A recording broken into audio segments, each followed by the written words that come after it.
So then when we get into that more, competitive space, hey, you're going to win, you're not going to hurt each other, right? Our training partners need to be able to go home tomorrow, right? And so when they do that, it's, tap early, tap all those different principles are still there, but Yeah. it's such a controlled aggression. And I think for the hardest part is not getting people to slow down, it's getting people to tap in. Because again, if people haven't done this, now they're expected to do this like with intensity.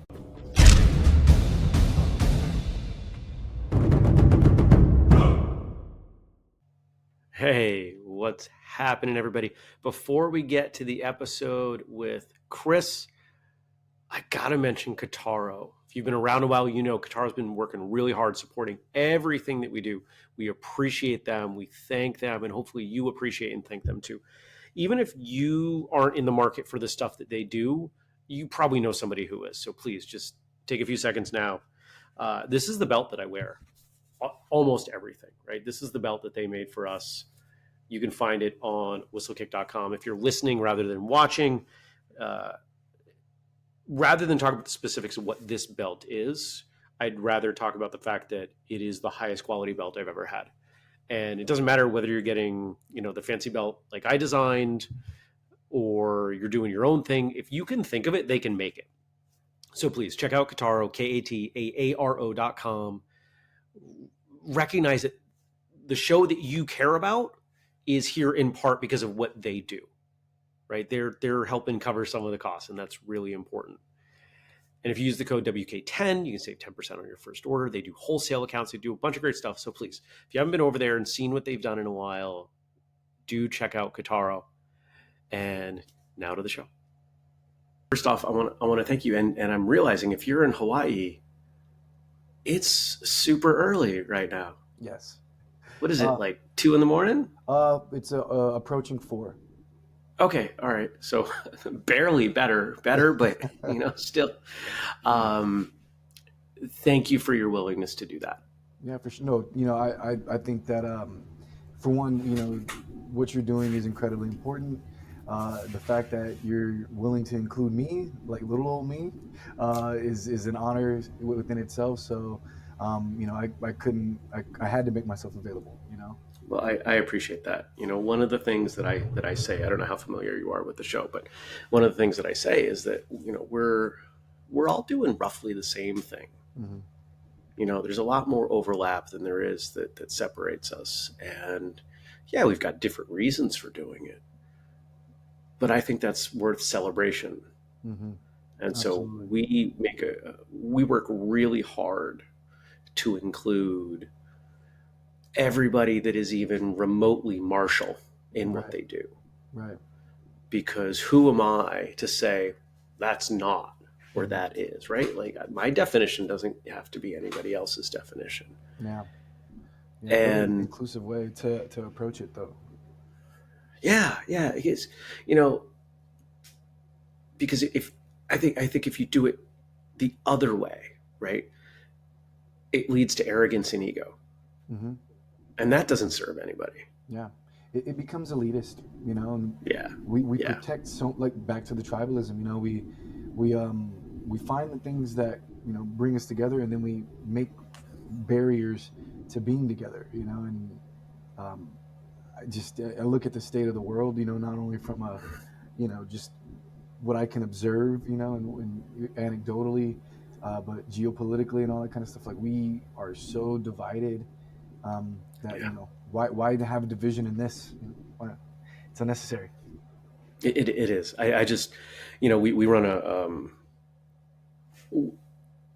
a program for martial arts schools, helping them grow. Mm-hmm. And one of the schools in that group reached out to me last week and said, we are having some issues on the mats Mm-hmm. with people talking about politics. Mm-hmm.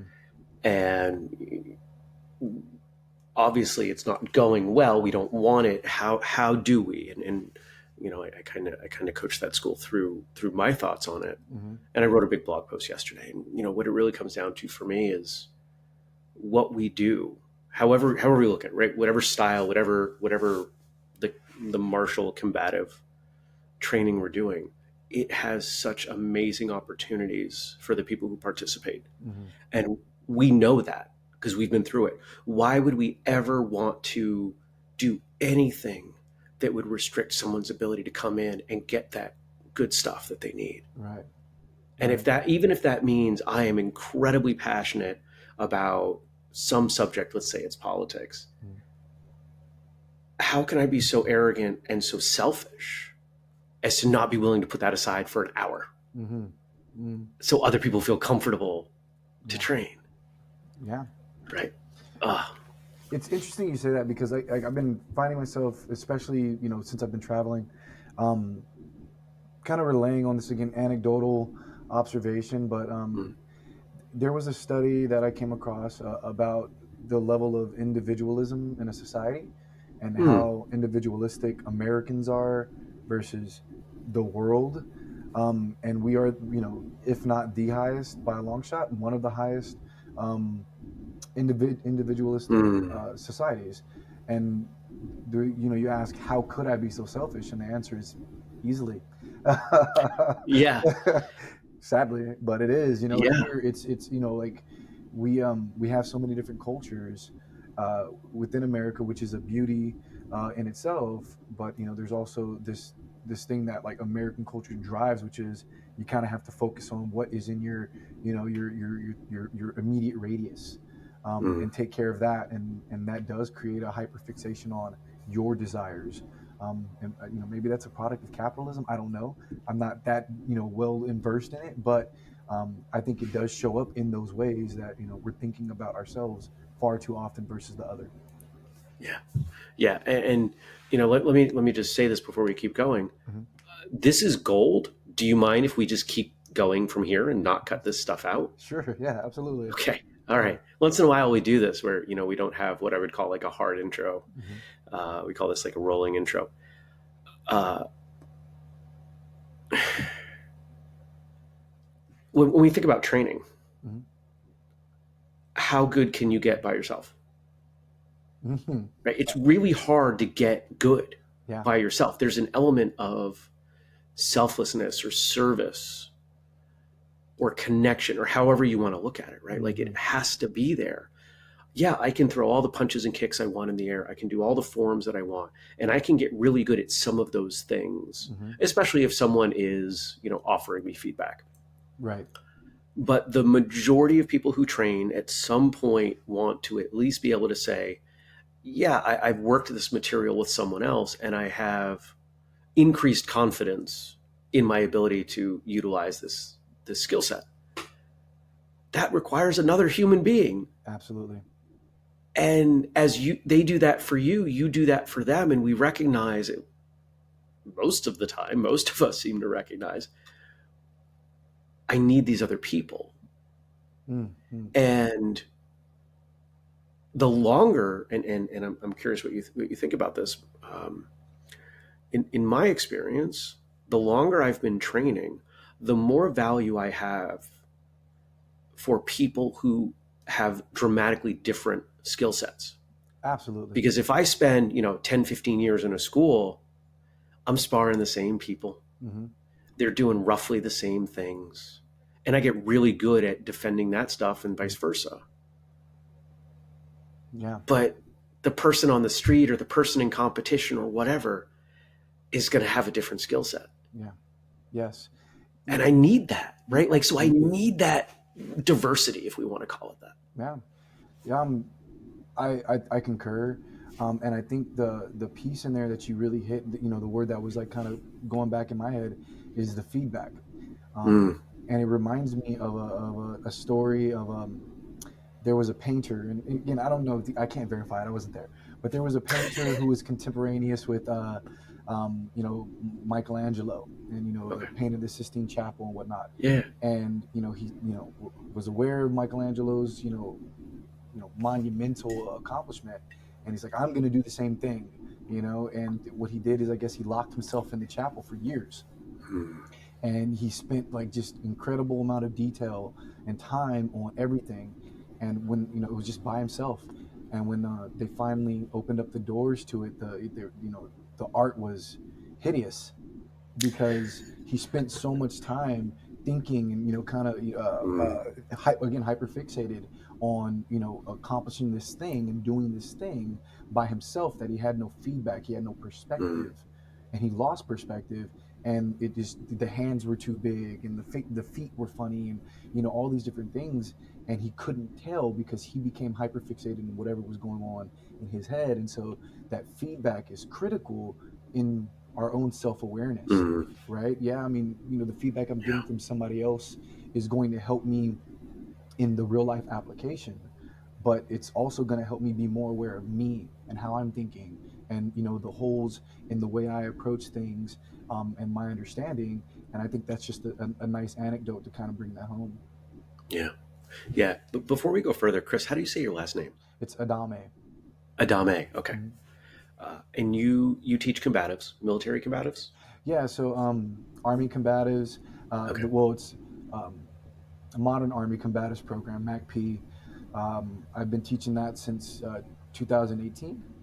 Okay. Um, and it's interesting because already, some of the points I really wanted to bring out about um, what my involvement in combatives has been, we're already touching, wave tops as far as Yeah. resiliency, confidence, and of course the actual skill set itself. Yeah. Now, I believe you're the first person that's come on from what was the acronym again? Modern Army Combatives Program, Okay, MACP. MACP. So Yeah. we've had a few people on coming out of the Marines that have been involved in the MICMAP program. So Mhm, to the audience, if you're unfamiliar with that, you might want to go check out some of those episodes as mhm, well. But as you're talking, I think you may have helped me drop the last piece into a puzzle that I think we all accept, but I haven't been able to solve until right now. And so I'm going to throw this at you and see what you think. Most instructors will say that when they start teaching, they learn so much so rapidly in mhm, the front of the room. And students, especially when they're new, they have a hard time wrapping their head around that. mhm, But what I think it's that word you used, it's feedback. Because as a student, I'm getting partial feedback from my instructor when they have attention for me. mhm, If I'm in a room of 20 people and it's an hour long class, I might get 3 or 4 minutes of feedback. mhm, When I'm in the front of the room, I'm getting 60 minutes of feedback times 20. mhm, That's a lot of data. That's a lot of information. And when we put things out there as instructors, we can say, okay, try this, do that, correct this. And it's an overflow of information and it mhm. allows us to get a lot better really quickly. What do you think? Yeah. So I think it'd be helpful to kind of put uh, my experience as an instructor in perspective with my experience as a student. Please. And so I've been teaching combatives since 2018, but I've been involved in combatives since my time in the Army. 2007 began, Okay. and we're doing these things. Like you said, we're getting this instruction. We're going out. We're trying it. We're drilling it. One, two, three. Right? It's fun, and you win some, you lose some. Right? But especially if you're new to something, um, what I found is I'm not even recognizing when I am learning Mm, necessarily. It's kind of just happening. Um, and so I didn't get qualified until 2018. So we're talking about, what is that, an 11-year gap of doing this thing, and not having any real structure to it, just kind of doing it. when Um, you say qualified, do you mean qualified to teach? yeah, so the Army Combatives Program is 3 levels, or we Okay. don't call them levels anymore. It's 3 courses. Um, Mm, you have the basic combatives course, the tactical combatives course, and then the master combatives course. And another thing to put into context is, um, when we train, every training day is 8 hours, and the first mm, course is 40 days, or it's 40 days, 40 hours. okay. The second course is 80 hours, and the third course, the master course, is 160 hours.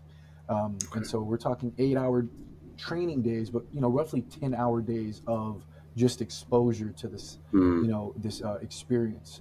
Um, And so, yeah, again, there is a lot of feedback in those classes because the way military training works is you need to learn a lot really fast, That's right? a week. That's locked in for a week. I mean, that's intense. Yeah, and my last class, the basic course I taught, I had uh, a master. No, excuse me, I had a black belt in multiple disciplines in the class, and he really helped put it in perspective that he teaches a class, and you do 2 or 3 techniques and then drill, and that's your hour. And here we were learning, you know, maybe 10 techniques a day and drilling, Mm, and then getting the feedback and whatnot. And that's it. It's just a completely different level of intensity. And mm, so, as a student, um, I became a jujitsu student in 2023, and 2023, yeah, and I learned a lot from my instructor on how to instruct as a student, because what I realized going back to training is I did a class prior to starting jujitsu, and then I started jujitsu and had an actual instructor, for the first mm, time in my martial arts career or experience. I had an instructor, a professor, Mateus, and also Mark. Um, and they spent a lot of time because we're a smaller class, Gracie Jiu Jitsu in Brentwood, mm, and they spent a lot of time, but still, you learn a technique and you're working on the technique and you find yourself looking around like, does anybody see? Can you help me? And you start, and then eventually you start kind of trying to help other folks, and you're like, but this works for me. Why isn't it working for you? And some of their mm, techniques on how to re-deliver that information, like, hey, a point of emphasis or further study and things of that nature, were kind of interjections to say, this is something that I've been doing for so long that I missed this detail, or mm. maybe I didn't go deep enough on this detail that this may help you. And so Yeah. going back to now I'm teaching again with this experience of a martial arts professor. um, it completely changed how I delivered instruction, because I'd look around and I'd be like, okay, there's a lot of different things happening. None of them are what I showed, you know, and so this is important because in combatives program you do test out, and in order to get to the next level you have to test in. Mm, And so it's very important that the key performance details are understood. And so that'd be one of those times where I say, hey, all eyes on me. Here's a little bit of further study on this technique, mhm, and really emphasizing some of the mnemonic devices, which are really helpful and maybe not helpful to everybody. Maybe I don't learn as deeply with the mnemonic device, such as rock star, free the hand, grab the belt loop, whatever the case may be. Maybe I don't learn that way, but somebody else does, and really making all of those different modes of understanding available to the group of students mm. there, to ensure that when I look up again, we're all doing the same thing Yeah. or something similar, and effectively. So yeah, that it's, I think, just all of that data, all of that time. Um, it is a lot. It does rapidly help the way we train, but having somebody who can make effective training in an hour, um, that those techniques do work in that expanded format for sure. Mm. You mentioned having people come through that have prior experience, Hmm. and I never served. My outside understanding of the early stages of military service is that there's a lot of molding, a lot of shaping into this is where we need you to be, so we can build you into what we need you to be, right? Like, that's kind of the stereotypical example of boot camp, right? Hmm. Break down the ego, break down the body, rebuild it in what we need. How accurate that is, I don't know, but you're nodding along, so at least it's not completely off base. Right. So it makes me wonder, when you have someone come through that has prior martial arts experience, do they have a hard time? Great question. It's really dependent, in my experience, on the instructor. Okay. And I pride myself on being less of an instructor and more of a facilitator. Um, Mm. and so, what I We're going to come back to that because that's not that word is not an accident. You've chosen that word, but keep going. Yeah, absolutely. And so, what I try to tell people, or what I try to tell, what I do message my students is, you know, for one, first get a look, a feel of who's got prior experience in what Mm. disciplines, and acknowledge that, the Modern Army Combatives Program is comprised of, jujitsu, taekwondo, judo, like, a gamut, boxing, kickboxing, a gamut of martial arts that are designed to be battlefield effective, right? It's a Mm. modular training system in the sense that, you know, if this thing is effective, use it, employ it, do it, because your main goal is to employ these techniques to come home, right? And I think that's one of the things that is very important when it comes to messaging what combatives is about. It's about survival. It's about understanding that this is to be used on the battlefield and not necessarily in the bar. Um, Mm. but then also recognizing that, hey, you have this skill set here, or these different skill sets which may have deeper understanding of X, Y, and Z. And rather than shut that level of experience and that knowledge, and really those tools, rather than shut them out of your class and say you have to learn Army combatives and that's it, that's all that matters. I say, hey, there's this gamut of this hodgepodge of techniques, so they may look familiar, but it's very important that, if you have something to add, please add it, but Mm. understand, like, these are the things that you're going to be tested on. So, if there's a better way or a different way that you know of, or something you want to add, please add it in the group setting or let me know and I'll deliver it, because we want to leverage that thing, um, versus you only learn this and what my limitations are. And Mm. one of the things that really, inspired that was, when I became a master trainer. I did a lot of combatives prior to, and I was really good in combatives. Um, and what I didn't realize is that those other skill sets, um, existed, and they existed in my class until Mm. I brought one of the students on, and as an instructor, facilitator, somebody on the podium, you can kind of tell when somebody either is disinterested or, Yeah. thinks you're full of it. And so, this one particular soldier, he was kind of like, he was giving me the due courtesy and respect, but also kind of like, whatever. He was phoning it in. He You was could phoning it tell. in, yeah. Yeah. And so I brought him down, and we kind of we slap, we bump fists, and we started going, and everything he was doing was familiar but different, Mm. and in a way that it completely neutralized everything that I thought I was good at. Oh, And interesting. yeah, and what it was very simple things, right? We were grappling, we were rolling, and he was grabbing the bottom of my uniform, or he was, my pants, and he was grabbing the cuffs on my sleeves. And I was like, what are you doing? It was super frustrating. And he's like, Yeah. I do jujitsu, in the gi. And I'm like, I'm nodding it in now. Like, okay, cool. I have no idea what you're talking about, right? And once he kind of like helped me understand that, this is very similar to jujitsu, but it's also different. And Yeah. what he was doing that was different was, you know, neutralizing me. I said, oh, there's depth to this that I don't understand. And as an instructor, I'm having this guy sit on the bleachers observing when he could be adding something that helps Mm. some of my soldiers come home. Mm.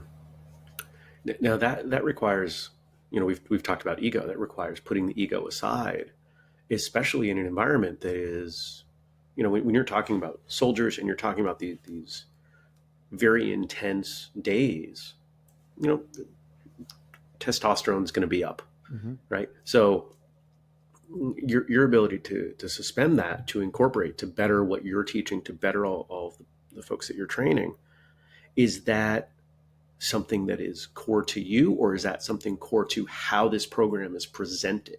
Hmm. would your fellow instructors, facilitators, be as likely to do that as you? I'd like to think so. Okay. Um, I think the way the program is designed, um, it's it's designed for somebody like myself who could pick it up and go execute this, train the trainer, and you know be effective.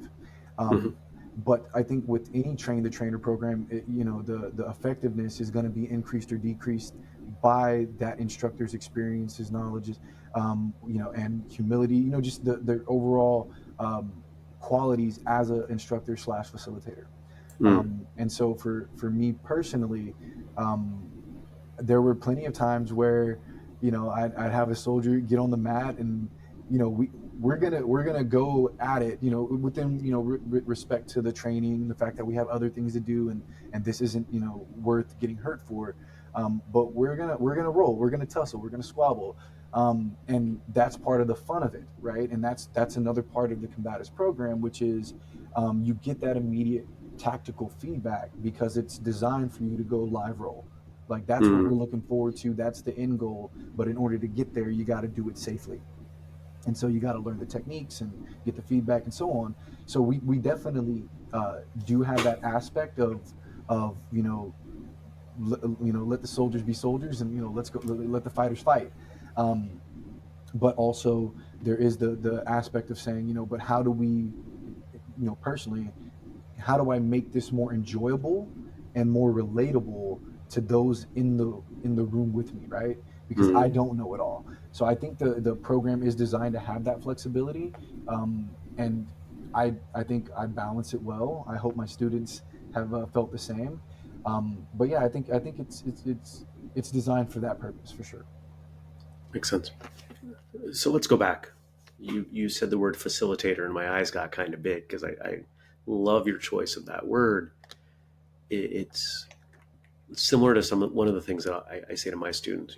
I'm my job here really isn't to teach you; it's to, and I've used the word facilitate. There's another word that I'm trying to find that I've used. It's my job to help them learn and educate themselves, right? Hmm. Like Hmm. I'm creating an environment, I'm making sure they're safe, I'm giving them material. But at the end of the day, you can't make someone learn. You Hmm. can't tie someone to a chair and put knowledge in their brain, no matter how violent you are with them. It doesn't work. Hmm. So you have to guide them. That's probably the other word. Yeah. Your use of the word facilitator. It, my gut tells me that you've spent some time thinking about that and ended up with that word. Yeah, absolutely. Um, so I was a soldier for, well, still a soldier, right, for many years. And all I wanted to be when I, after my basic training, was be a drill sergeant, because my drill Mm-hmm. sergeants inspired me so much. And what that led to was me actually, eventually becoming qualified as a drill sergeant, and then interviewing to be a instructor at the drill sergeant academy. Well, the United States Army Drill Sergeant Academy. He said it. Um, for those in my circle who know what I'm talking about, they'll get it. Um, and so beyond that, we get certified as instructors, but the instructor course is really a facilitation course. And in that Mm-hmm. facilitation course, they tell you um, your job is to encourage and empower those in your charge, um, to be engaged, to involve themselves and really draw out the knowledge that already exists within your classroom. And so I spent many years as an instructor, facilitator within the drill sergeant scope, or the instructor of drill sergeants, Mm-hmm. within that scope. And during that time, I became an instructor for the combatives program, and taking that experience in the classroom over to the uh, the mats was, I think, very critical in um, helping soldiers connect to the program. Um, Mm-hmm. the Modern Army Combatives Program is, I don't want to be sensationalist, but kind of controversial, right? Because the first question is, for people don't like fighting. It's a foreign space for many people, um, and when they think about fighting, especially in a combat situation, it's like, why would I fight? I have a firearm, you know, Mm. and yes, you do, but this program was designed specifically for the the close quarters battle, and the fact that you may not always have 300 yards or 60 meters or any type of projectile space to employ your firearm or your secondary firearm, and you may be within a close fight. Um, and those concepts, there's barriers of appreciation for what the program does, Mm. that are just up. People's defenses are up. I have a firearm. I'll never be that close. Blase blah. And it's a very underutilized program because when you talk about bodies on bodies, people can get hurt, and in the military, our greatest assets is our people, right? So there's this I don't want to say a balance. There's this imbalance of what the program is, and people, soldiers, uh, come to the course already not wanting to do it, Mm. especially at the drill sergeant academy where I did the majority of my classes. It's a little bit different in the reserve, because in the reserve you really have to kind of go after everything that you get. In Okay. active duty, it's kind of like thou shalt, and so a lot of those folks who would come to the drill sergeant academy at the time, the basic combatives qualification was required, so they would have to go through the course, and you know they didn't want to do it. And Mm. so my job was to figure out, or at least the job that I took on was, how do I make this enjoyable? Mm. Because when you enjoy things, you're going to do them. You're going to do them better. You're going to be more Right. effective. You're going to put more thought into it, You, and you learn better when you're having fun. I mean, you learn that's better when you're having fun. why kids do what they do, right? Exactly. And Yeah. so how do I, take this disdain and these and recognize, acknowledge these barriers, and then find ways for you to navigate those barriers on this journey with me. Mm. And that was a big part of the facilitation. It wasn't me. I could get up there and say, this is a rear naked choke, and this is how it feels to be, rear naked. Like you said, nobody cares, right? Like, it's not going to make them remember it. Mm. It's probably going to turn them off to the program even more if it's forced upon them. Right. Whereas in the facilitation approach, it's more so like, hey, I understand that, but what if you go into a room and somebody puts the hand of your muzzle, or their hand on your muzzle, and pushes it down? Then what? There's a technique for that, Yeah. and or in basic training, you're going, we in the Army, we have a thing called the operational environment. Where are you going to operate? And hey, you're in basic training. What if one of these trainees decides that they're finally gonna punch the drill sergeant, like we all say we're gonna do, right? You got to know how to survive long enough for your battle buddies to get there, or maybe take that trainee down, or whatever the case may be. And then you see the lights, whatever that thing is that connects it, Yeah. and those lights go off in their head, and they're like, oh, okay, this makes sense for me, because. And that's something you Right. can only get from facilitation. I don't think you can achieve that from instructing. Okay. That makes sense. You bring up a point, and it's not surprising that so many of the soldiers come through and they're resistant to hand. Uh, so many people, and the vast majority of them have never trained any martial arts. They just say, oh, I just need a gun. Mm-hmm. And it's something that anybody who posts any content online will get this feedback, right? You look through YouTube comments, you look through TikTok comments. It's well, Glock foo or whatever they say, right? Like, Yeah. and they want the very simple answer, Mm-hmm. and firearms are a simple answer, but there's a problem. There's a major problem with firearms, and that is that they're really, really good at doing one thing, and that's killing people. Mm-hmm. And you don't always need to or want to kill people. Now, of course, that's I would say a little less of a concern in your environment because these soldiers are training to go out into battle Mm-hmm. where mortality is expected and part of the equation. But for us civilians, it is legally, there are lots of situations, right, where if we deploy a firearm and we take a life, that is seen as excessive force. And so we need something else on this spectrum of violence to be able to to survive, be able to utilize our skills outside of firearms, right? Yeah, I don't know if I articulated that well, but I think you know where I'm going. yeah, no, I think it's absolutely. So one of the things that, again, not having the perspective on what combatives was to civilians. Um, I was talking to a police officer. Well, um, to be specific, there was a police department who hired a community liaison to really Mm, work with like homeless folks in San Francisco in the Bay Area, and in the BART lines, the transit lines, and really help with de-escalation. mm, And I was working for a nonprofit, a veterans rights nonprofit, and so every now and then we would intersect, and we kind of talked about my background, their background, whatnot.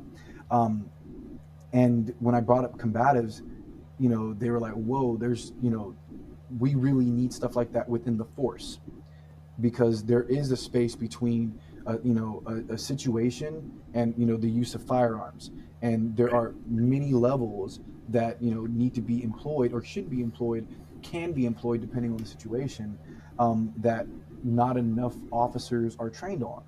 um, Yeah. and so they were, they made a recruiting pitch, I'll say, to bring me on. But I didn't realize the need of it until I started, and that was maybe, let's say, 2014 or so. And so you think about what's happened between 2014 and 2024. I started to see the need, like, oh, this is a real skill that can really benefit people in all walks of life. Yeah. And again, in the reserve, we don't just have our military jobs, right? We have our civilian jobs, which we do for 28 days out of the month. And so a lot of folks are in the medical fields, or in the corrections, police, firefighter, you name it, and they deal with these kind of high risk situations, that you can't necessarily resort to firearms for, or that Mm, that wouldn't be appropriate. And so there were times where my instructor or my assistant instructor or my students would say, this would really help me in the hospital, because yeah.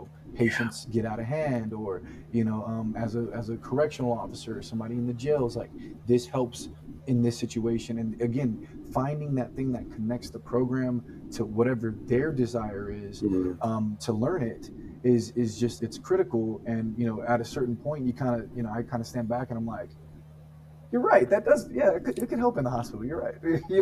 And like like we were talking about earlier, it helps me understand now when I go to my next class and I start that conversation, that in brief. You know, hey, if you do X, Y, and Z, this could help you in these ways. And now we're getting to those barriers a lot quicker. mm. Nice. So you said you started training in the program in 2007. Here we are at 17 years later. Mm-hmm. How has it changed? Hmm. Has it changed? Oh, it's definitely changed. Okay. It's definitely changed. And I'd say one of the biggest ways, and great question. One of the biggest ways is part of the delivery of what the intent is. Mm, And to kind of put it in perspective as best I can, it was created in 1995 by Matt Larson, um, and kind of rolled out to the force slowly. It trained the trainer program. 2007, like I said, I didn't have any of the formal training, but I understood it was really designed for the battlefield, and really designed for when you can't employ those weapons. Very very combat related, and it was the army as a whole was very combat oriented, and to say that it was a different approach is probably the most politically correct response, but um, a lot more aggression, a lot more mm, aggression. And so I talk to a lot of trainers, or folks who've been through the program, and another reason why a lot of the students who I get were turned off at some point was, they went through in those earlier days, or at least in relative to me, and the last day, the culminating event, the thing that made it real, was called the clinch drill. And the clinch drill is where you go from projectile range into the clinch, and basically closing the distance, finish the fight. And it was that was the big deal. That was the hey, you did it, moment. And what they would do is they would bring people in who were certified at the next level to perform as Mm. strikers, right? And so those folks would, maybe try to get their get back from when they were going through the drill, or maybe they were just some rough and tough, boss Muldoons, I don't know, and they would be trying to take heads off, and concussing people, breaking noses, fracturing orbital bones, you Wow. name it. And that would be your, hey, you made it through combatives, but now you can't get back to the actual fight for weeks, months at a time because you were injured. Right. And again, another reason why commanders, were rightfully so, like, hesitant of really supporting this program, because if we're going to deploy in a couple of weeks or months or whatnot, I can't have people who are hurt because of combatives, right? Um, and so over the years, I don't know when it changed, but my instructor for the master trainer course was the branch chief of the program at the time. It Okay. was his, basically he was retiring, his last hurrah. Tim Ferriss, loved the guy, and we were the only two E7s um, in the in the class. It was an MTT mobile training team at Fort Campbell, Kentucky. And so, basically that means they brought their trainers out to a central location versus us going to them. Hmm. And so this was his last hurrah, if you would. And we spent a lot of time as the only two senior non-commissioned officers really talking about the program. And one of the things that changed was the thing that was the culminating event, the clinch drill, was now done on the second day. Mm. And it was no longer the culminating event because the training value isn't getting punched in the face, Mm. right? The training value is building the confidence to be able to progress and understand that these skill Mm. sets. So that brought the intensity down, didn't it? That's the Because it's requirement. not the culminating event. People didn't feel like they had to be. No, it didn't. What that was the brief to the instructor, right? As the Okay. master trainer, it is my responsibility to make sure that on day two, you're not done. Like, you can keep going, Okay. Okay. right? And understanding what are the implications of you going through these drills, right? It's not to see how tough you are. It's not to put you through the ringer. It's to help you build the confidence to finish the fight, Mm. right? If you're afraid to get punched because you got punched so hard that your broken bones, or all that kind of stuff, Right. you're not going to want to finish the fight. You're not going to put your head in there. You're not going to feel safe.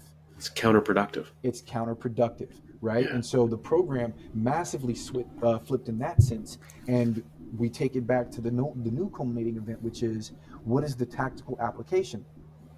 The tactical application is the react to contact drill, which is now the culminating event, which is we get in our blower suits, right? Our protective suits.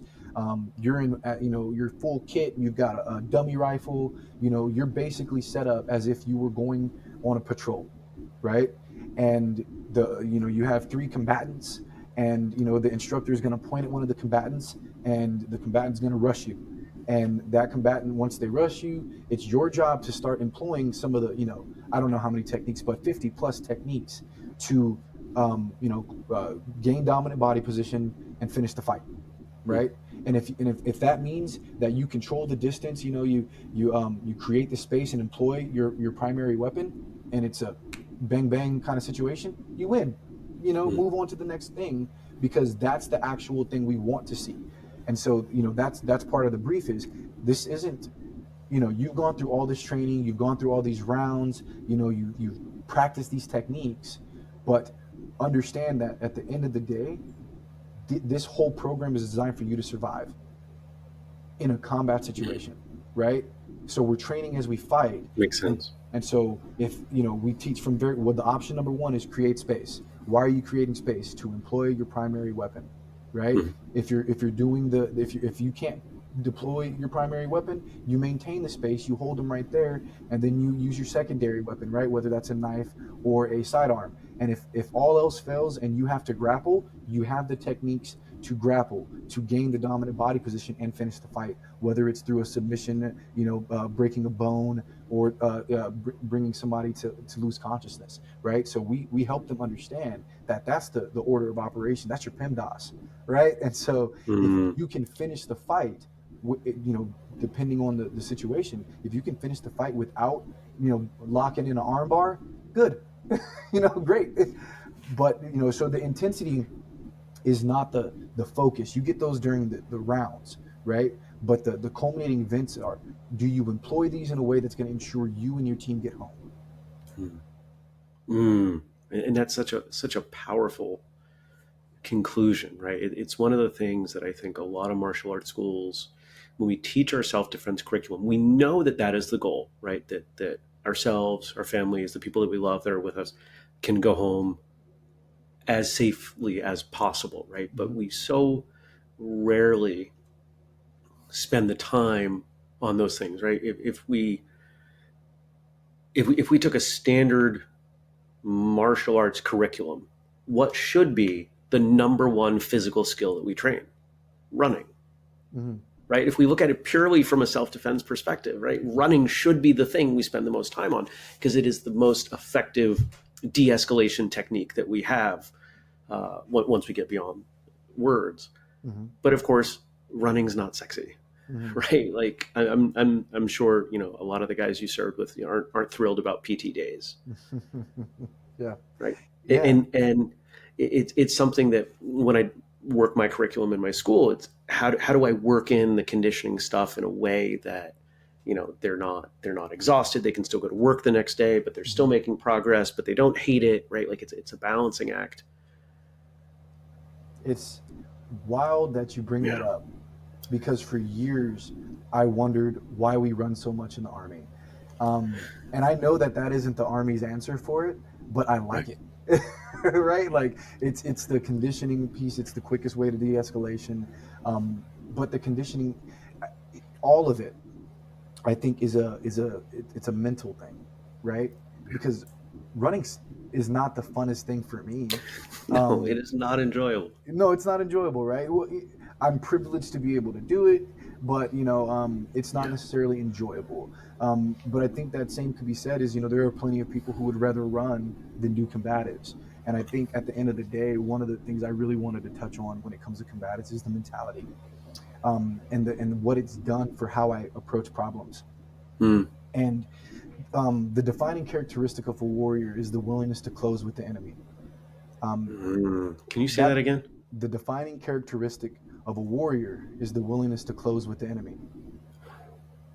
And so Tim and I remember sitting down and kind of regurgitating the thoughts I had about combatives, because I didn't want to get like too big of a head as to what it meant to be a master trainer, right? And I'm like, yeah, Mm. I still don't know, I know I'm not some type of badass or anything like that. I don't know if I can say that. Excuse me. Um, Okay. but he looked at me and he, like, really, like, into the depths of my soul, and he goes, basic combatives teaches you how to survive, Mhm. tactical combatives teaches you how to fight, and master combatives, you're a badass. And I Mm. was like, Mm.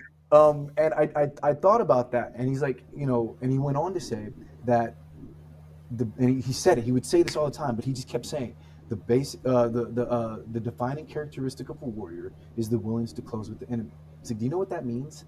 And I was like, yeah, we got to be willing to fight. He goes, it doesn't matter what that fight is. It doesn't matter if it's a finance situation. It doesn't matter if it's a relationship situation, if it's a work situation. You have to be willing to close the distance with you and the problem. Whatever that challenge is, you have to face it head on in order to overcome it. He goes, that's Yeah. what that means, and that's what this course is about. And it changed the way that I approached, the way I do my jobs, the way I talk to people, the way I maneuver through life. Because if I'm ever challenged by something, I have to think about the feelings about people who don't like running, right? You don't like running because it's uncomfortable. So you need to get comfortable running. You don't like fighting because you're not comfortable in it. So you probably need to do it People more. shouldn't like fighting. I mean, They shouldn't like it. It should be a thing that you are willing to do Hmm. if you have to, right? Hmm. And yeah, and you can enjoy the training part of it. Hmm. I love training. I love sparring, Hmm. but I never want to get in a fight. Oh, 100%. 100%. And I think the interesting thing about that is the more I'm around people who do fight, like who have been, either competing for years or whatnot, or, whatever their backgrounds are, the more I realize that, you know, those people have significantly less fight stories. It's because again, it's a matter of control. It's a matter of resilience. It's a matter of understanding what is the implication of a fight, right? Like, if you are on the street and somebody else is on the street and we have a fight, the likelihood that they're thinking about going home that day versus you going home that day, it's innate, right? And so now you two have to have a mutual agreement that one of you is willing to not come home that day, and that's a wild thing to, have a issue over a parking spot or something about, Yeah. and so a lot of the folks I know who really really fight, or do it in a professional sense, or, even an amateur, there's just significantly less instances of them fighting. There's a lot more emotional control, and there's a lot more just appreciation for what it means to engage in combat. Yeah.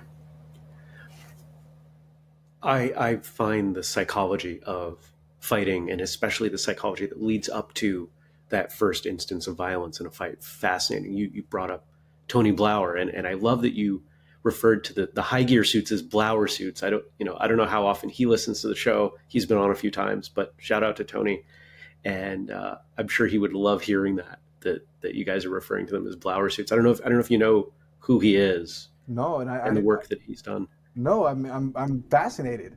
Yeah, yeah. So those suits that you're talking about, the big black, they articulate well. Those are they're called high gear suits, Hmm. but he is the one that developed that suit because there was nothing else out there that articulated as well. And he's from California. You should look him up. He's I will. but great dude. And I mean, he came on the show early. I think his first appearance was like in the first 100 episodes, and he also is obsessed with the psychology of violence Hmm. and what has to happen. And it would not surprise me if some of the things that he pioneered have worked their way into the program that you're teaching. Ideas of, and stuff that a lot of schools that I know, including my own, have incorporated. The strength of angles bigger than 90 degrees, and Hmm. his big push outside 90 fingers splayed, right? Like, this is am I prepared for a fight, or am I trying to de-escalate, right? I'm Hmm. both, depending on what's happening. Stuff like that came from Tony, and he's just a really good dude. I definitely will have to look him up. Yeah, yeah. um, but I want to talk about, you have some context, being that you're training in civilian combatives as well. You mentioned you've been doing jiu-jitsu for about a year, Hmm. and I don't know if you have other non-military martial arts experience. But one of the things that I always talk to guests about when we have someone on who does something that we haven't heard a lot about before, right? Hmm. Like, and especially with what you're learning, you're teaching, it's for a very different reason. The why Hmm. for soldiers is very different than my why when I Hmm. step in and I bow, right? Like, it for me it's a laundry list of reasons, and one of them is I want to make sure that I can go home if Hmm. the need arises. I would imagine that if we made a list for the typical soldier, it's, the top 10 reasons 1 through 9 are to make sure they can go home, and maybe there's a different number 10 Hmm. down there, right? So what do you find that you're able to bring into your jiu-jitsu training that maybe others that are training don't have, and maybe what do they have because their mindset is different than yours, that Hmm. you're finding you're learning from? Yeah. Yeah. Great call out. I think the immediate thing that, I would say I bring, to the mats, and hopefully my professors would agree, is a instructor presence, right? Mm. Because I do this. in a different capacity, but I still teach and I enjoy teaching. Like I don't shy away from teaching because I don't shy away from learning. And Sure. so being on the mats and like I have a training partner currently who we totally respect each other, love each other, but it's hard for us to drill together because he's like drill as many times, right? Drill, drill, drill, and I'm like I want to understand the mechanics. I want to Mm, and so like our styles clash in that sense. But like he's got I think a very effective approach, which is you do it until you get it right, and then you keep doing it, mhm, which I think is highly valuable. And I think for on my end, it's I want to be able to have the technical aspect of it down, because on one side, a lot of the techniques that we teach in combatives are based off of Gracie fighting systems. So I'm familiar, but there's a vast difference in the level of detail, and so mm, that helps me be a better instructor when I do my thing, right? But on the other side of that, what I'm bringing is I'm willing to say, okay, now I understand this technique as the professor intends it to be understood, and I can go help with the kids class, and I can go, grab the new guys who are signing up and help them understand like the basics of a technique or whatnot. And so it's almost I would again hope I don't know that what I'm bringing is just the leadership on the mats that I would have as an instructor, with respect to the fact that I'm not the guy, right? I understand mm, hierarchy too, um, but also safe training, right? I think when we talk about the things that are similar, uh, when I think about the people who've been training for a long time, they know what safe training looks and feels like, um, but maybe articulating it isn't the strong point because they don't have to articulate it, right?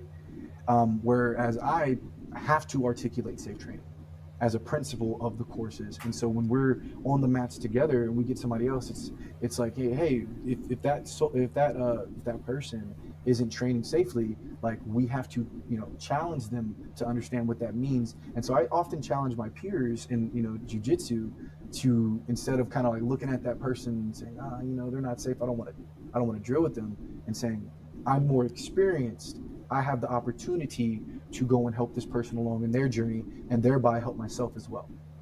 mm. Okay, right on.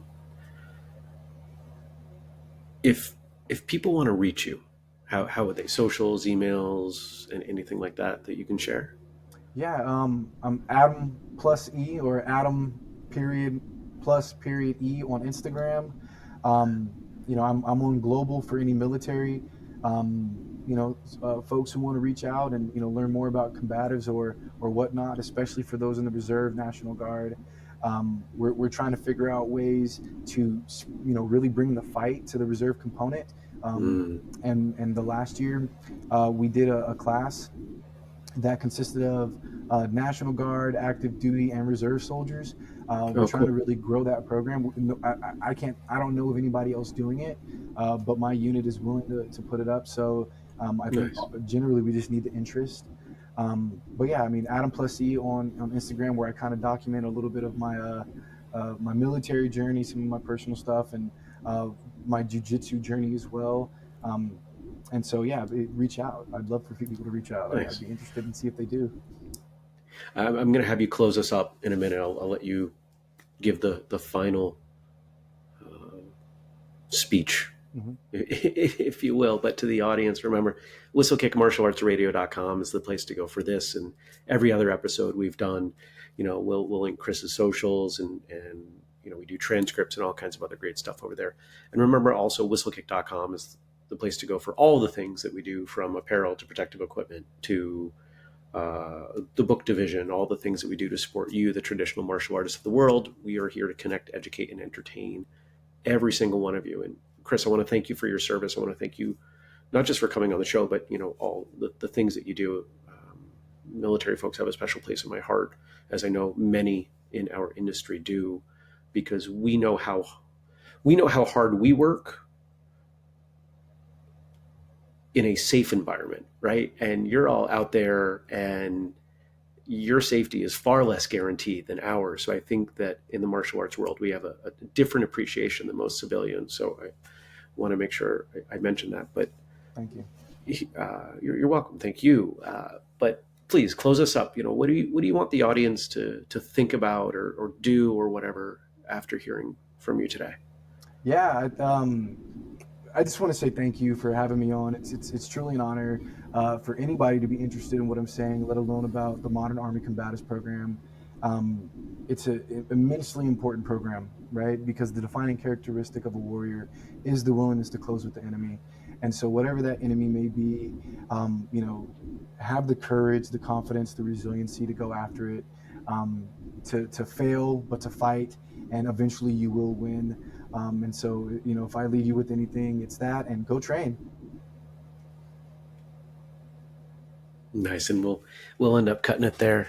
Man, this was great. This was great. I don't know um, if you're always this here. I'm going to push this aside. I've been staring at the camera. Now I can actually look at your face. Yeah, for sure. I It's don't it's know. hard. I don't know if you function this well this early all the time, man. But damn, that was great. Thank you. I mean, I just hope it was engaging. I mean, It was. It was. Here we are. We're coming up on episode 1,000. I know. So to um, so one of the things I love is you're to my knowledge the first MACP practitioner instructor that we've had on the show.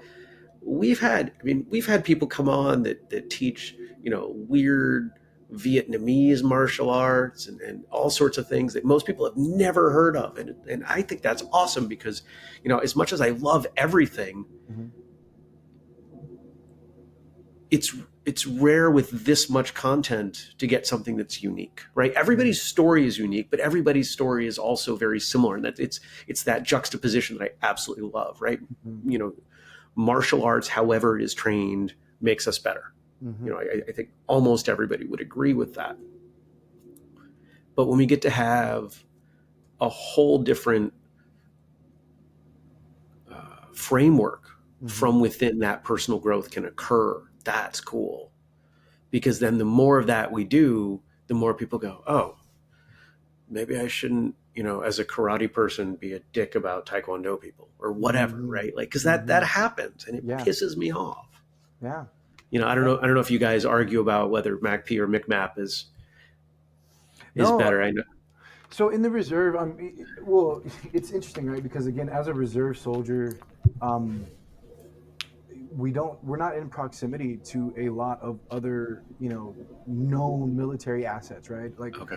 there's there's pockets, but additionally with the reserve is I find that folks aren't as open with their service, Mm, because they're not connected to the organizations, right? mm, The reserve is, like, at least in my experience, you have like the army and what the army does, and like way down the line somewhere, the reserve, right? But mm. I've been on active duty, and I understand that the things that we do in the reserve are incredibly important to the active duty mission and vice versa.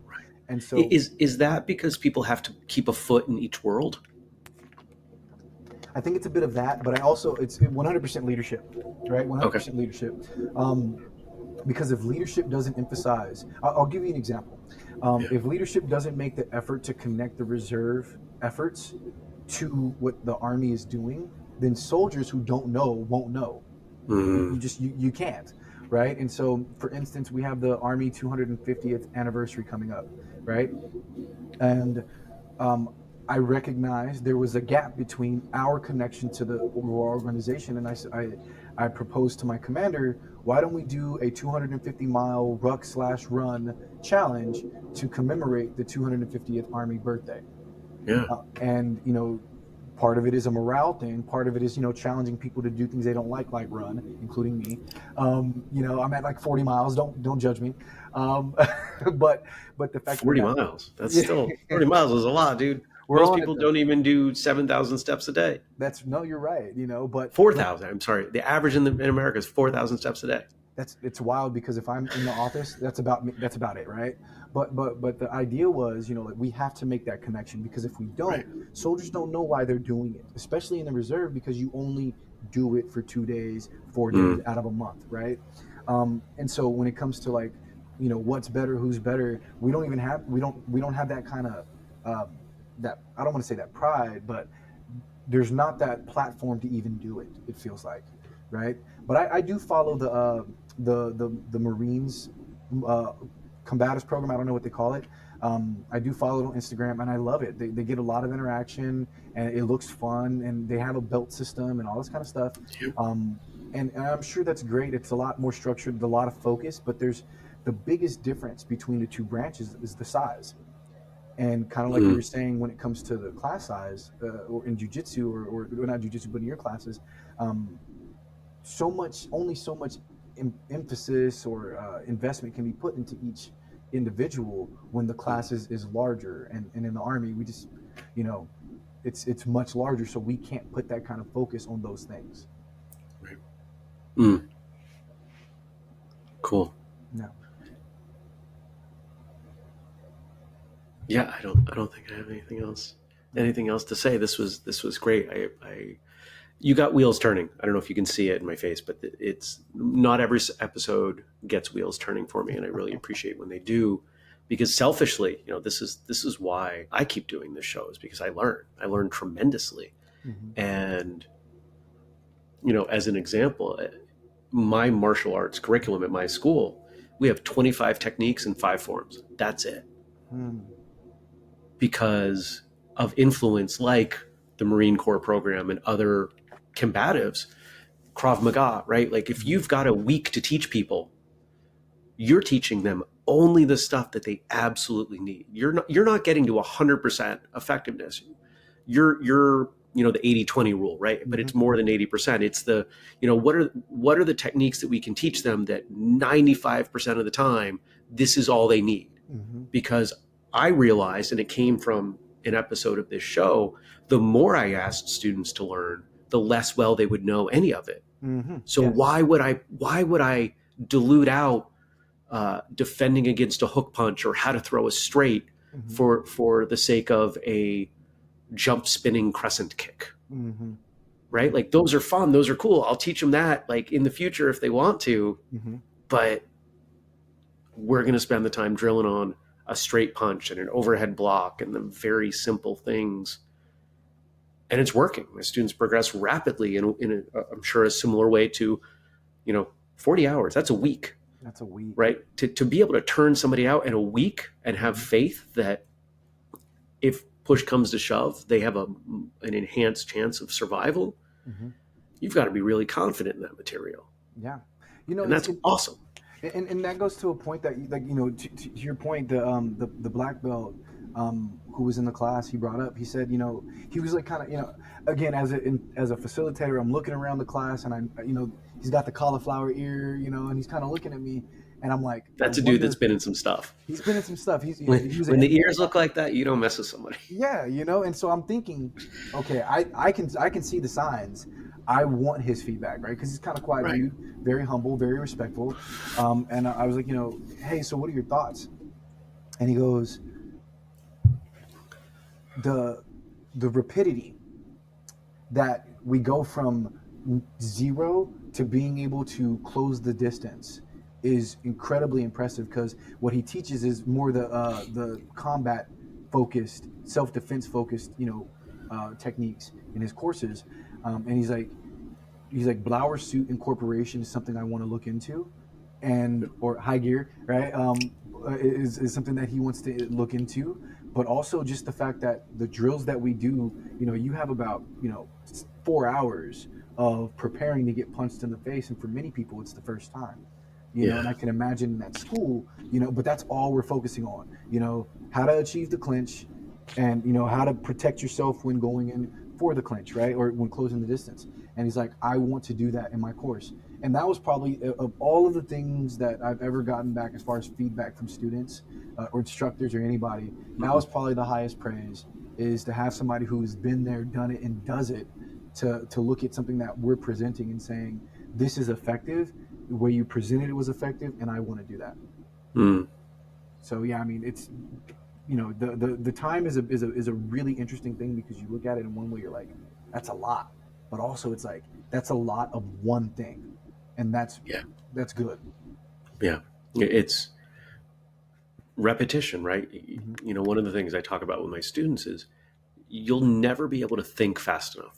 This is not a question of think. This is not a question of me giving you a variety of tools and then in the moment you being able to sit and go, which one of those things that Jeremy taught me is the right one to do right now? Right. Because it doesn't work. But our central nervous system understands survival. It's the Yes. thing that we have that keeps us alive. Hmm. So my obsession in martial arts education right now is how do we hijack those primal instincts in a way that, again, I learned this concept originally from Tony. This idea that if I'm here, right, I can back you away, but I can also be here, and this lead hand, bam, right, it's right there. Fingers are open, so maybe I'm fingertip in the eye, Hmm. and it doesn't take a lot of training to become comfortable with that and Hmm. realize how effective that is. Hmm. And so we do something dramatically different than most schools, and I'm ahead of the curve on this. I absolutely did not pioneer this, but I've probably been one of the loudest voices in the industry. Most of our free form training, our sparring, is done insanely slowly Hmm. because people don't retain information unless they feel safe, unless they're in a parasympathetic state, their brain is not wiring new patterns. Hmm. And so once in a while, we'll escalate and they see, oh, wait, I know how to do this. Yeah, Hmm. yeah, because we've drilled it a million times slowly and you feel safe doing it. Hmm. And it just becomes automatic. The hand comes in and they just do this. Hmm. But instead of that with freeze, I've taught them 1-2 or 1-2, right? So um, it becomes efficient. But if I had that parameter of 1 week, could I do that? That's where some of the wheels Hmm. are turning for me. I don't think I could spend the time doing that. But where is that threshold? Because I'm sure most of the time, actually, I'm guessing most of the time when you guys are training, it's not full tilt.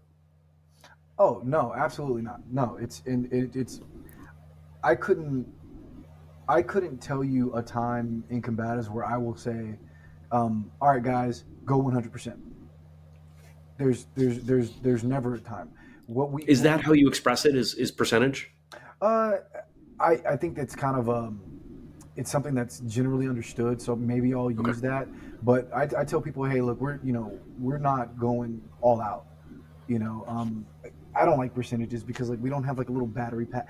So Right. I'm very literal. Yep. So to probably to a fault, but what I'll express is like what we're doing right now, especially if you have either more skill, size, speed, whatever like if you're Mm, outmatching the person, like it's gonna do. And again, I really understood this more after jujitsu. But like mm, you're gonna do less good for both of you by just dominating the fight. right. And so it's oftentimes if you're outmatched, and we don't gender, size doesn't matter. Yeah.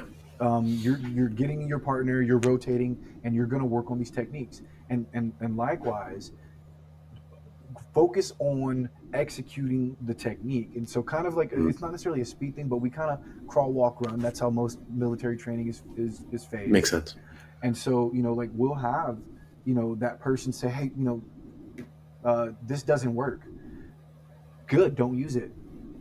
Like based on your body type, body, mechanics, whatnot. Like this may not work. That's fine, but now you know. And so then when we get into that more, competitive space, hey, you're going to win. You're not going to hurt each other, right?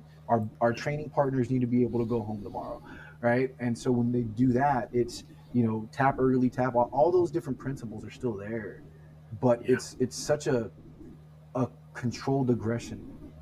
And I think for Yeah. the hardest part is not getting people to slow down; it's getting people to tap in.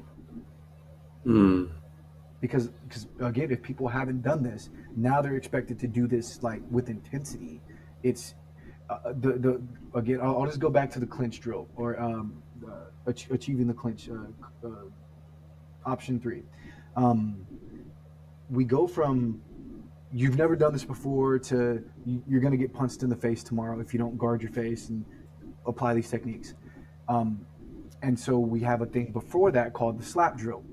And in the Hmm. slap drill, uh, I will demonstrate, either myself will get demonstrated on, or I'll demonstrate on my assistant instructor, and it'll be like, hey, we're gonna slap each other, right? Because getting punched in the face is a self-correcting process, right? It happens once. Yes. You're going, like, and so we'll actually, we won't go full tilt, but we're saying don't, people, do this, and it's like, no, we're not pity patting, because your partner won't learn from that. If Right. you wake them up, you give them a nice little, smack across the face, they will understand, my hand needs to go right here, I need to be looking down, like it changes the dynamic. And so getting people to just be okay with putting hands and feet on people is probably Mm. that first barrier once they're on board with learning. Yeah. Yeah. It's fascinating to me how similar these our philosophies are. I assume there's no opportunity for me as a civilian to go through this program. There is 100%. There is. I can How would I do certify. that? So a master trainer can certify anybody as long as, I believe it's a O6, Okay. signs off on it. And Okay. so, if you have a master trainer in the guard, or if there's a reserve unit around there with a master trainer, they can put a class together. Um, Likewise, we could, maybe you and I could figure something out if you're willing to travel, and of course spend a week in California. We're not in the great parts of California too; like, we're like in the middle. But I would gladly train anybody who comes through, Okay. and hopefully a master trainer would too. But yeah, it's a like, I would like to do this for women, children. Like, it doesn't. The certification is just saying that, you've gone through the techniques and passed. Yeah. But I've had civilians I had two civilians in my master trainer course, because they had gone through the previous two courses, prior to. Okay. All Yeah. right. That opens my mind up on some things. Cool. Now, if Cool. there's a way. And thank you. Yeah. Yeah. It's obviously the time is significant, as it should be, Mhm. but knowing that it's not gate kept exclusively No. to soldiers is good stuff.